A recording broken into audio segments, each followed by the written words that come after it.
Welcome to the Meadows Museum of Art. My name is Alyssa Klaus and I am the director here at the Meadows. Our speaker for tonight is Blair Bodden, who will be discussing her exhibition, Thresholds. Blair works primarily in photography, investigating liminal space, a physical, emotional, or metaphorical gap or space of transition. She received her BFA in Studio Arts with an emphasis in photography in 2012 from the University of Texas at San Antonio, where she now teaches, and received her MFA in Studio Arts in 2015 from the Maine College of Art in Portland, Maine. She currently resides in Floresville, Texas, outside of San Antonio. Thresholds will be on display through tomorrow, March 31st. Please join me in welcoming Blair. I actually like that it's a small, intimate group, so it can be a little bit different of a talk. So as you know, I'm Blair. I started on this work in 2015, and this work has been on and off. I still say it's on and off until now. I know you're all wondering how they're made. Is probably the biggest question, and we'll get to that in a second. So I grew up in a very small South Texas town. I grew up in at the time, it would have been considered a middle-class family. We lived on a dirt road in the middle of town. It still wasn't paved yet. And it was the type of family, like, if we had a baseball and we lost it, we weren't getting another baseball. So you had to come up with your own way of making a baseball and playing. So that's when tin foil rolled up really tightly became a handball, and crushed aluminum cans became bases. And like having that childhood really sparked my imagination because we had to play with things that were around us. So that kind of led into my interest in art. Now, if you would have asked me in high school if I was going to be an artist, I would have told you I have no idea what I'm going to do. If you would have asked me if I was going to be a teacher, I would have told you no, not at all. I did have very supportive parents in my process. I started as a painter and then transitioned into photography. And the reason why I started as a painter is, I'm not sure if it's because my parents were trying to get rid of me for one night a week, but there was this lovely lady in town, her name was Laquita, and she opened up her home to all the kids. You had to pay $5 and you got painting lessons in her house on white carpet with oil paints. I think she was slightly insane, but I'm not sure. But I took lessons for her every Wednesday up until I was in high school. I never took art classes in school. I didn't have someone that had a camera that gave it to me as a child and just sparked my interest in photography. I actually entered into my undergrad as a painting major. And then I took a photo course. And then I took a sculpture course. And then I realized I could combine all the things that I loved into making my photographs.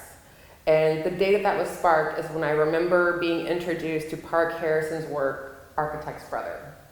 It's a husband and wife artist that work with this like post-apocalyptic landscape. And I was so impressed by their work, and I was like, this must be photoshopped.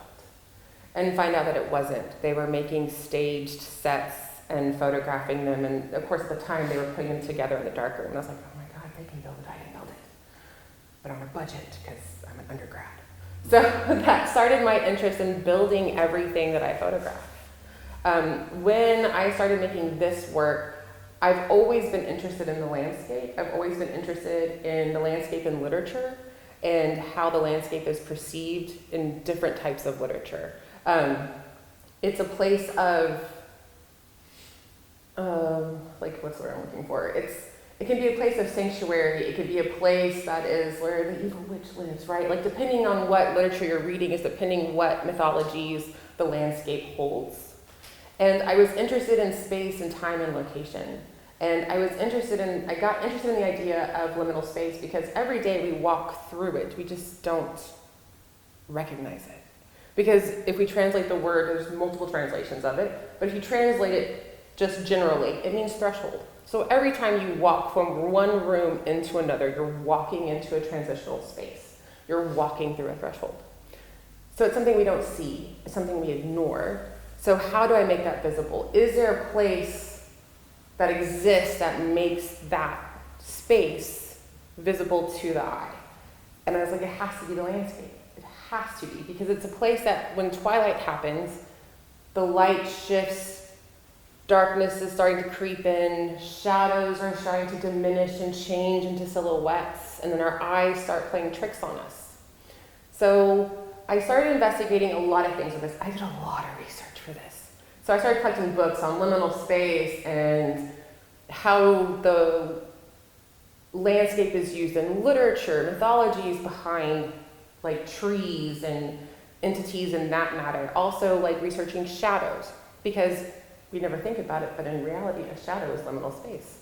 It's a space between spaces, just like a threshold is. But it's a space that we cannot touch. And it's a space that disappears when its caster disappears, because that's what a shadow is, right? It only exists because something's blocking light for us to see it.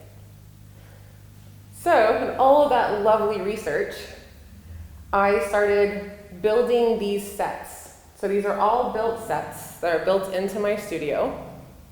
They are representations of the landscape.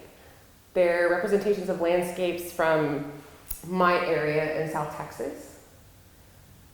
They are then lit specifically with certain light to cast shadows on the wall, and these are shadows of those landscapes that are then photographed. And there are some Photoshop techniques in here, but they're really minimal. So the long elongated images is several images stitched together in Photoshop, and then the color is added in another program called Lightroom. And I chose colors that you would specifically see either at twilight, so dawn, dusk, and dawn. I wanted to keep it as most accurate as possible. This, not that I want to trick the viewer, but I kind of like tricking the viewer. It's kind of fun. And the only way that you know that this isn't real is if you actually get really close up to the images. You can actually see the wall texture from my studio in the images, which then usually mimics the wall texture of the gallery that they're being hung in, which then plays with another layer of liminal space with the way they're hung. They're hung on French cleats, so it adds another shadow, it adds another layer. So the process of how they're put together is also just as important as how they were made. But I just feel like they're dreamy. I mean, let's be honest, I'll say my work is pretty. But it was a long process to get it just right, to photograph the shadows just right when you're working in a dark space and finding the right scale of where the camera needs to be to the wall. And then you have, chromatic aberration happen, so you've got to address that and how you address that. And then piecing them together and making sure that I'm still accurately creating a landscape and following that, but then also really following what happens with the human body at landscape. At twilight. So our eyes actually stop functioning normally in dark situations because we normally see out of the cones of our eyes. We are missing a membrane in our eyes for us to have nocturnal vision.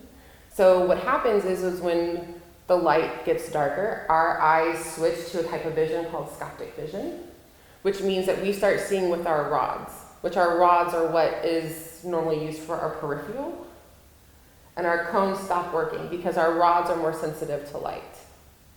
So this is why when you're walking at night or at the dusk and you kind of see something move beside you, but nothing's really there, it's actually your rods doing that because they're so perceptive to, they don't focus, but they're so perceptive to any little movement that happens.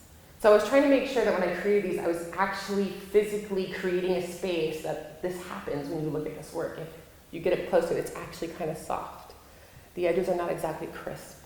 So you get that instance of being in a space where that type of vision happens. You have a question?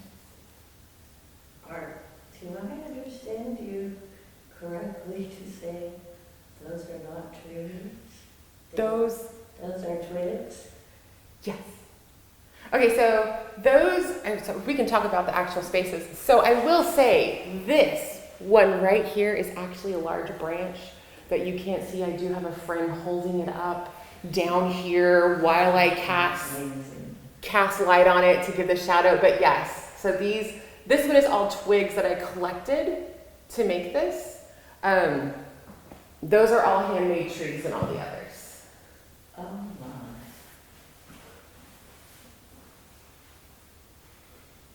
They blur the lines between photography and painting in my mind. They become a little pictorialist, a little more painterly.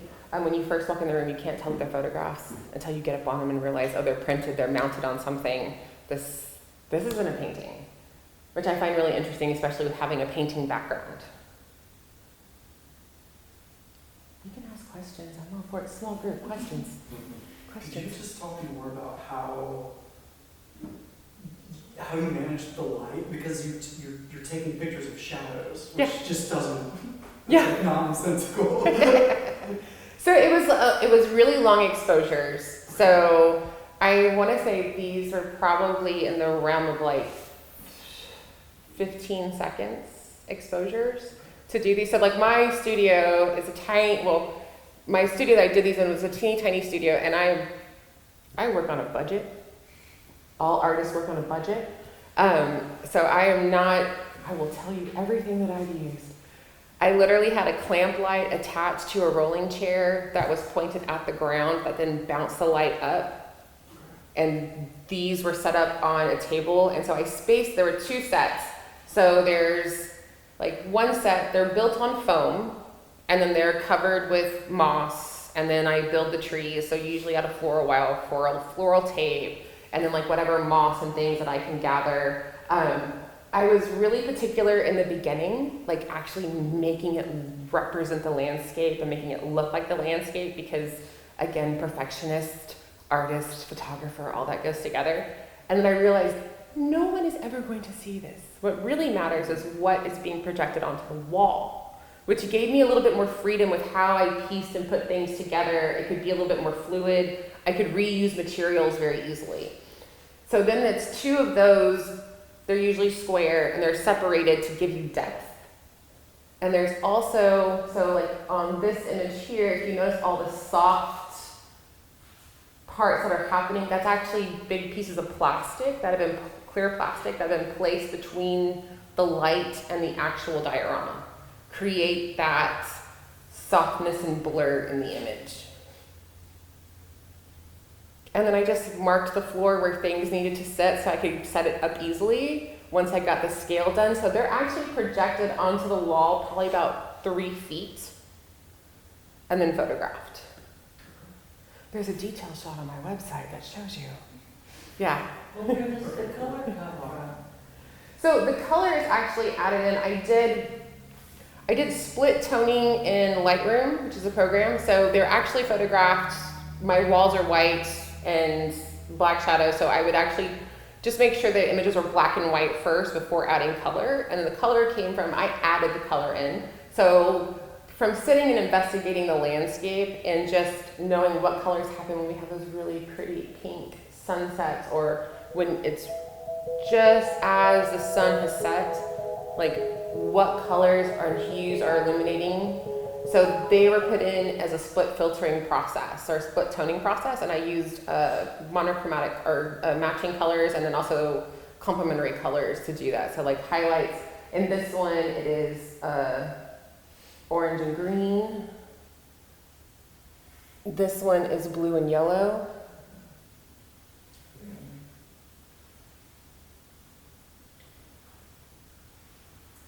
I think it's amazing that you decided to like physically build your stuff instead of just taking the shot with the shadows and then adding it into a program and editing it completely. Because I took a photography class last semester and they were like, don't worry that much about the shot, like get the pretty shot and then just add whatever you need to it or take away something in the program. And that was fun to do, but I can imagine how much more gratifying it is to like get your shot first and be like, it already looks great, and just add some color. Oh yeah, this is accumulation of several, like 15 years of building. Like I started out building these really, when I was an undergrad, because I thought I was a genius. I was making these great landscapes out of potpourri that I could buy at Walmart really inexpensively. And then I actually used the scanner as a camera. So I'd build everything in a shoebox and I'd flip it over on a scanner bed and then I would scan it into the computer for the size that I needed. And then I would quickly edit like the dust and stuff out of it. So I could make really huge prints from something super tiny and these very small landscape-esque items. So like the moon is like this big, you know what I'm talking about, like the big potpourri balls that you can get from Walmart is like the sun in this one. And that transitioned into making my first real body of work, which is called Never Ever After, which I made crime scenes for fairy tales. And so they're all diorama-esque images. I just kind of took fairy tales back to their original meaning they weren't meant to be these happily ever after. They were meant to document the language, especially when we're talking about Grimm brothers. They were documenting the Germanic language. They weren't trying to write these lovely fairy tales. They just got turned into that. So in that whole series, I kind of take them back. They're a little dark, but I kind of find them a little funny. So like I killed a little mermaid. But so I've been building for a while. So this is the first time I've built in a way that has more trickery in it, I guess. It more fools the viewer between what they're seeing, where when you're looking at Never Ever After, you know it's a diorama, you know it's a set. These kind of fool you when you come in. You don't kind of understand how they're made. And that's what I really wanted. These weren't really made to represent the landscape, even though they represent the landscape, they're meant to represent liminal space. Because if you're not my theory behind this, and thesis behind this is, if you're not in the landscape at the right time, and the right time of day, you're gonna miss it. So by doing this, I've created it for you to view all the time, to stop that moment, right? The whole idea of the camera is it freezes time. And it also kind of goes back to the idea that all photographs are slightly untrue. No matter how documentary they are, there's still an untruth to them. Whether it's through the photographer's bias or it's through work like mine where I'm really fooling you with what you're looking at. They're very evocative. Is that intentional, or does it come to happen after you see it? I think it comes to happen after you see it. It's not intentional. So it didn't start out to have this particular emotional. I haven't seen if they have titles, but They do, and it's usually and they're titled in a way that it's talking about it's related to time. So like if I'm not mistaken, I think this one is this one is here in the invisible corridor, the edge of transcendence. So it's time and space is how they're titled, because that's really what I'm interested in is the time and space and location within this work. if you had spent a lot of time in California living, you would know that that's a fire. Mm-hmm. That's exactly how it looks. When it's burning away from you and you're watching it and it's out of control, that's exactly how it looks. Which probably gives you a different emotion. Yeah, I don't find that. I find it very scary. Yeah. Nervous making. There is a very uncanny to these images that I knew as I was building them, because it is the familiar but unfamiliar. And I knew viewers were going to get different emotions from them depending on their location in time and space, like where you're from, what your landscape looks like, how you envision those spaces. So I think it's interesting that you're getting different views where I find that Sunrise. it's calming to me, it's not to you. But it's all about our location and time. I'm from South Texas and we don't have big forest fires. I think uncanny is the perfect word, because I've been like staring at these, and although I know they're like sets, I still feel like it's like what these scenes are supposed to look like. It's so weird. It's like, I know what they're supposed to look like, and I feel like these are more real than what it actually does look like. Real, Yeah. more real than real. More, Yeah, more but real. yeah, More real that's the than real. idea behind it. It's where the imagination meets the real. It's Yeah. where this space that we normally don't see becomes visible, and how that transpires in someone else. It's also like what you're talking about, like uncanny. I completely, within this work, wanted that to happen. But there's also this sense of, you know what pareidolia is. So have you ever looked at the sky, the clouds, and all of a sudden you see an elephant or you see a heart? It's our brain's mechanism of matrices to make things make sense. So we put objects and things that we see, we relate them to like things that seem familiar, or this is why we see, like, if you're looking at a painting and you pick out body parts that aren't there, right? Or you're looking at a spot on the ground and all of a sudden it looks like a person's face. So there's also that happens with this. Your brain is trying to make sense of what you're seeing. It's also the way that nature replicates itself, so that twigs are the same as trees. Yes. And if it's, the twigs can be trees. Yeah, there To are, your I mean, there eyes. are parts to this that are like reminiscent of the landscape, right? So like the moss that I use, or some of the foliage that I use and pull, like this is actual twigs that I found on the ground that I just started saving Just amazing. and putting together.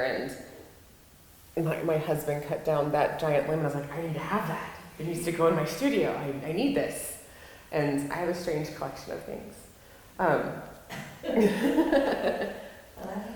You too. But when making this, I realized like not everybody has a landscape that has this. Some people have landscapes that look like that are flat. South Louisiana and Utah. Yeah. And it's really lovely about that image is all of those highlights in there is plastic. It's nothing that's added in Photoshop. Literally the only thing that was done was the color was added. It's amazing how something so small can make such a big difference.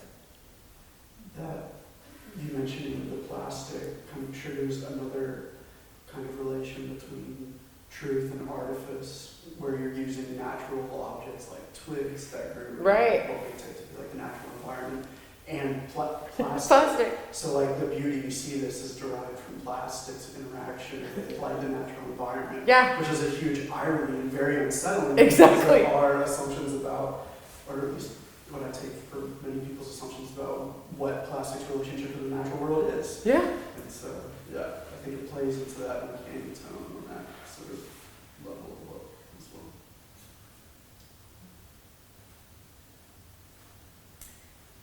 I had a group of high school students come through here and I made them all guess where they thought these photos were taken. And the most creative answer that I got was underwater.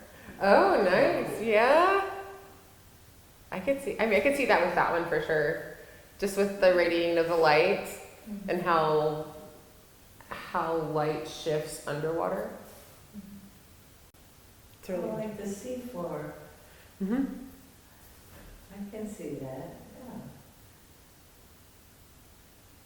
But that's a forest. And that one's on fire. They're amazing, really. Thank you so much. I actually made, so these were made over many different, over a 3 to 4 year period.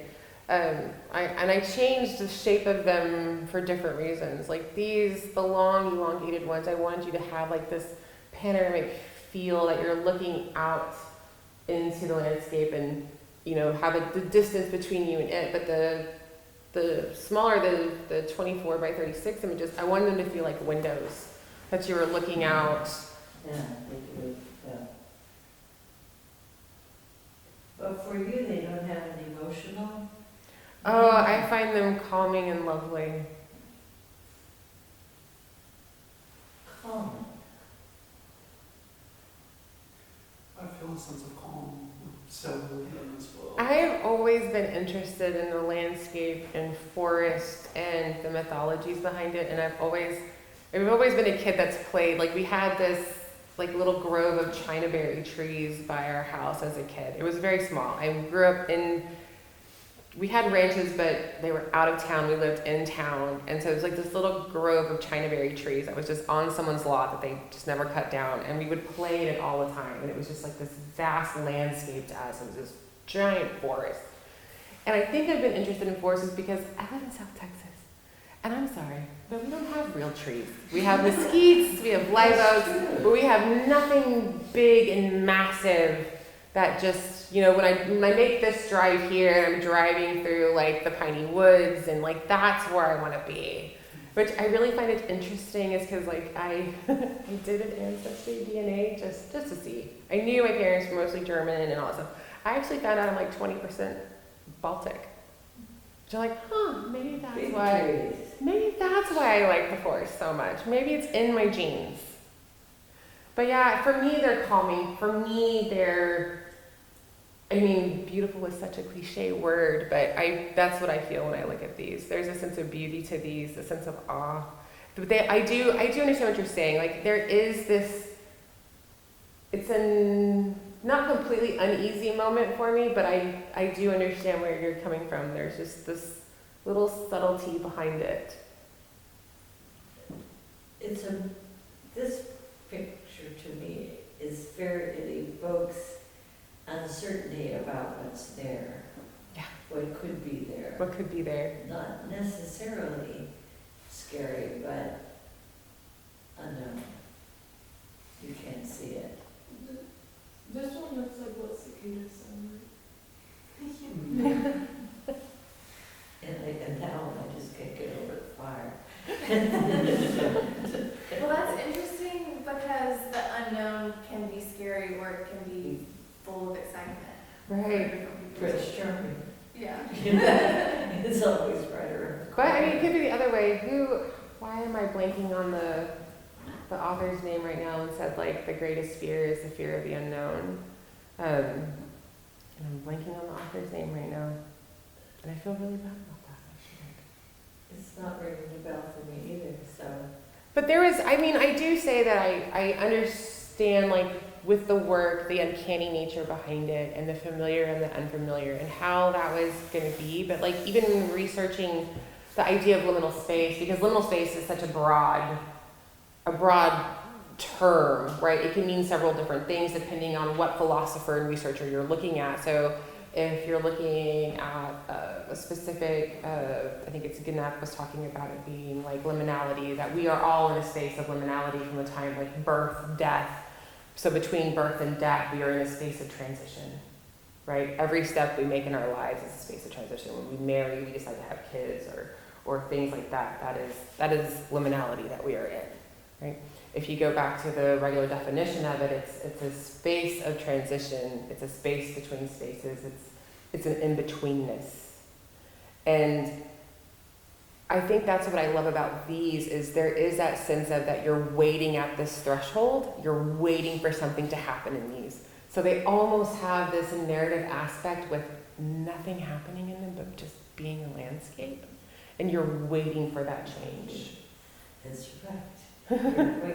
You're waiting. You're waiting. Exactly. That's exactly it. We're waiting for something to come from Somewhere, yeah. tree. Or someone. It's what's hidden away. What role does story play in either this work or this installation? Like, it's very obvious to me to think about the crime scenes that you described and like the role that story plays in those works. Right. But how would you say that story plays a role in these? I think I've created a place. Like, even though this work is about liminal space, right, and that's what I'm going for, I do feel like these are a place for something to unfold. I'm giving you the backdrop. I'm giving you this stage. And it's up for your imagination to what happens into that space. So I've always leaned towards storytelling and narrative, and especially in this work, like reading like how forests and landscapes were used in actual literature and their representations of, you know, good versus evil, right? It's either sanctuary or it's a place where you get banished. And also just like in religious aspects, like what trees represent to different religions, right? So like trees are the all-knowing, all-seeing, they've been around for hundreds of years, they hold energy. So how does that translate within also like the work in the liminal space and these ideas of waiting for this story to unfold?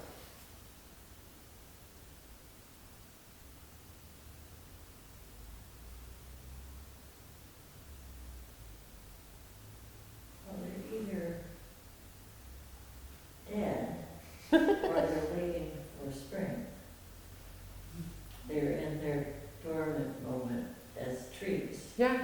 I mean, this would be a traditional Texas landscape in winter. All the mesquites lose their leaves, everything looks dead, even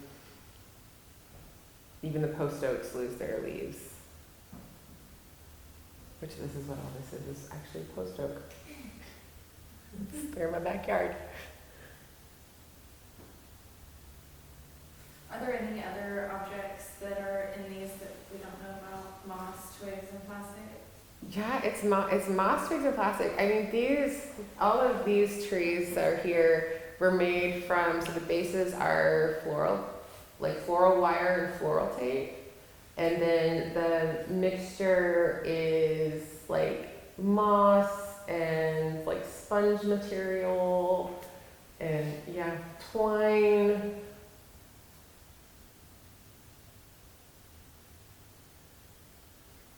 Something else that strikes me about these is the play of like singularity and multitude that the branches allow for.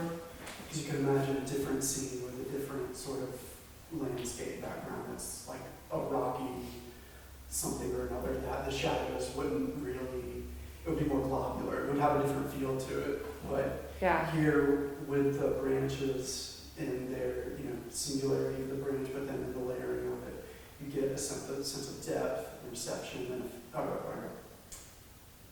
a sense of depth and then like recession into the background. And that was something I had to play with, because when I first started creating these, they felt more flat. So I had to play with how I actually got depth into them. And that's when I realized, oh, I can actually make multiple sets and I can space them apart and I can photograph them. And then we start to get the depth of this more atmospheric perspective where the trees are slowly blending into the background. I think the hardest one for me to make was the edge of transcendence, because it's how do you photograph, if you're photographing shadows, right? I'm not photographing the diorama that I'm making, I'm photographing the shadows that it casts on the wall. So with the forest and tree dioramas and setups, it was easy because it's scale, it's big, there's layers.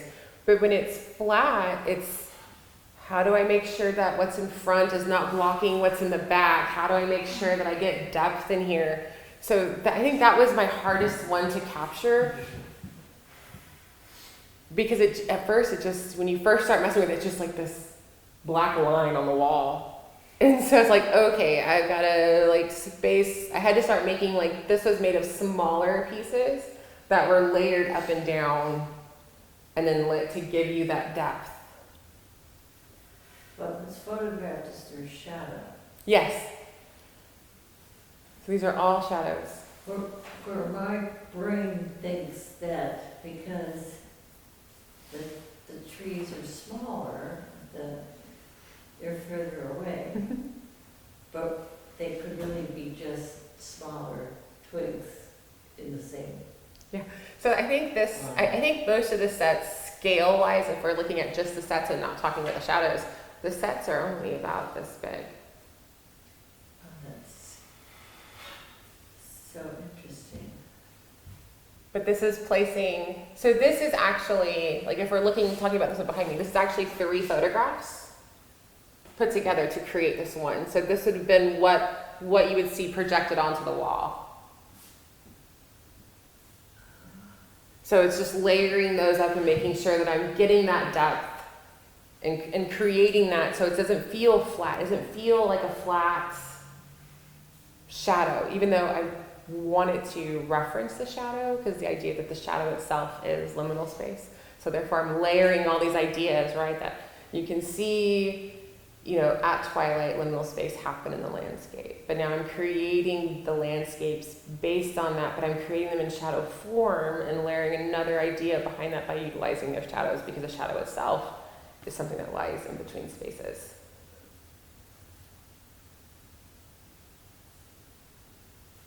Just like the Renaissance all over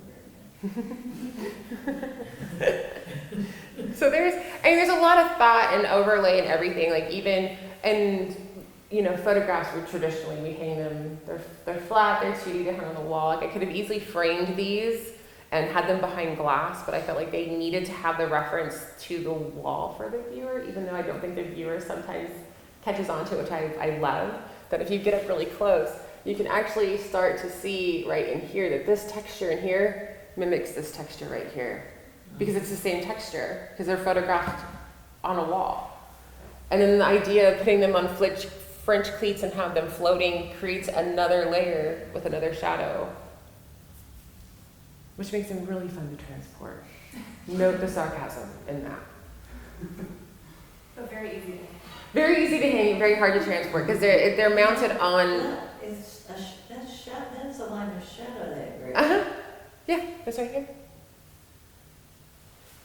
Yeah. And that happens every time you hang it up. Yes. Depending on how the room is lit, but most times, yes. Yeah. I didn't see that as a shadow. Yeah. So it just adds another layer in there. So I really thought about how the work is put together. It would have been really easy just to frame them and put them behind glass, but I don't think they need that. They needed they needed you to be closer to it, and they also needed that I wanted to play more with the viewer with how they were hung, even though when you walk in, it just looks like, oh, they're paintings. Oh, wait, they're photographs. And then you go, oh, they're landscapes, which I do get a lot. I mean, let's be honest, like, there are people who love landscapes and there are people who don't. So I have people that walk in and go, oh, landscapes. But as soon as they find out that they're built landscapes, they're like, wait, that's not real? I'm like, no, it's not real. Oh, fooled me. That's my whole job. I would recommend going to laurablairboden.com Yes. and seeing the behind the scenes photo.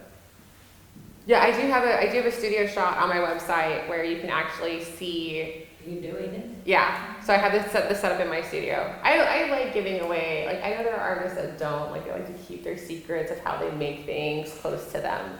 And as an educator, I feel like it's really important for me to let individuals know like how I make my work, because that might spark interest in someone else. Just like it did with me when I was looking at Park Harrison's work as an undergrad, or Lori Nix's work as an undergrad, or Corinne May Botts. Even though she didn't build the dioramas, she documented them that were made by Florence Glessler Lee. If y'all don't know that, y'all should check that out. It's amazing.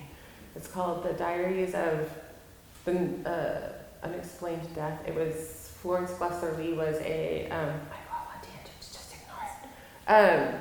She worked with detectives, showing them how to investigate crime scenes. So she actually built all of these working, functioning dioramas of all of these crime scenes. And Corinne May Botts came back and actually like photographed all of them. They're so lovely.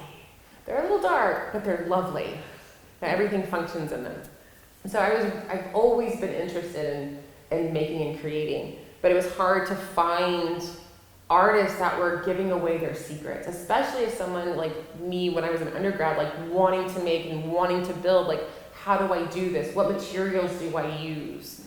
How do I make a set? What does that entail? And so a lot of it was like figuring it out on my own, like, okay, I'm gonna buy it. Like when I did Never Ever Act, I was like, I'm gonna buy a dollhouse and we're gonna use each room. And then I learned how to make my own spaces out of cardboard and scrapbooking paper as wallpaper, and visiting my local dollhouse shop and like, collecting small items. So I'm all for giving the secrets away because I think it's great for people to see, just so in the hopes that it sparks interest in someone else or inspiration. They're really beautiful.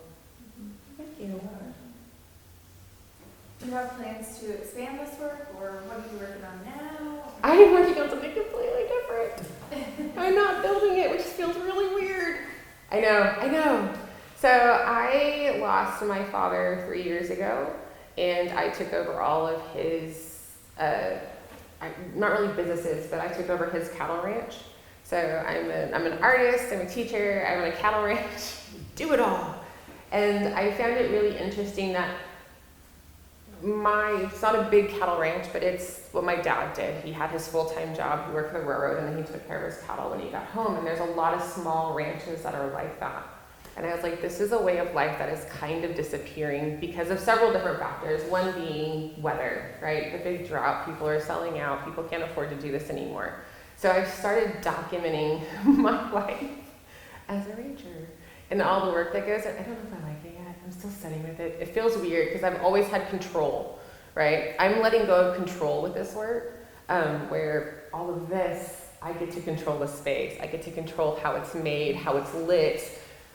And with doing the more documentary-based work, it's a little different. I'm letting go of control a little bit, which is really interesting. So I've been working on that. I've been I've been working mainly with like our cattle ranch and what we do, and I've been reaching out to other small local ranches so I can go out and document them as well. Documenting the ranch life Yeah, with real people and real cows. real people, real cows. I know. It's way different than what I'm used to. Yeah. The little bitty cow. I know. I kind of like. Can I just make this into a diorama? Do I really need to be there? Like, do I really need to document it? It is really hard because like I have to separate myself from the work, and I'm so used to doing the work. Like I have specific jobs that I do. Like when we actually work cattle, I'm the one who gives the vaccines. I'm also a vet. I am a teacher, and I'm also a veterinary technician. So I've done it all. So I do all of that stuff for our animals. So like I have to kind of divorce myself from that role so I can actually take the photos of what's happening. And that's been kind of difficult because then I forget to take my camera with me sometimes because to me it's work. I'm not making a body of work, I'm actually working. So like I have to schedule it with my husband. I'm like, okay, we're going out to the ranch. I need to document. Do you have workers do you have friends to help so I can actually document what we're doing? So it's been a little different. Because I can't just set up a tripod and there's so much that happens all over the place. I can't just set up a tripod and let it sit. I have to actually hold the camera. So what do you teach? I teach photography at the University of Texas San Antonio. I teach photography and one of our foundations courses. So I teach all of our photography courses. There's several of us faculty we rotate out where we teach graduate students advanced, intermediate, and basic photo, and then our advanced switches, so different techniques every semester. So like studio lighting, alternative processes where I get to teach wet plate and cyanotypes and Van Dyke, which is my favorite. And then I teach a foundations course where I'm teaching students how to edit in Photoshop, how to composite imagery, how to make stock animations in Photoshop, how to edit sound, how to create video in Premiere. So I do a little bit of everything. It sounds like it. I also run our darkroom at UTSA, so I manage our darkroom on the main campus, and then I also manage our visual resource center. So we have a visual resource center for students where if they need a camera or a video camera or they need a TV for an exhibition, we have all that equipment where we check out to students for free. And then I also manage our print center, so when students need to come in and print images and things like that, I manage that area as well. I'm lucky I have student workers. Please don't tell our students that there's a place where you get things for free. No, they have to pay. So they have to pay for the prints, but for cameras and things like that. So like we teach, we're going to be teaching a 4x5 class in the fall. So we have 4x5s that students will check out for the semester and be able to utilize them for the full semester.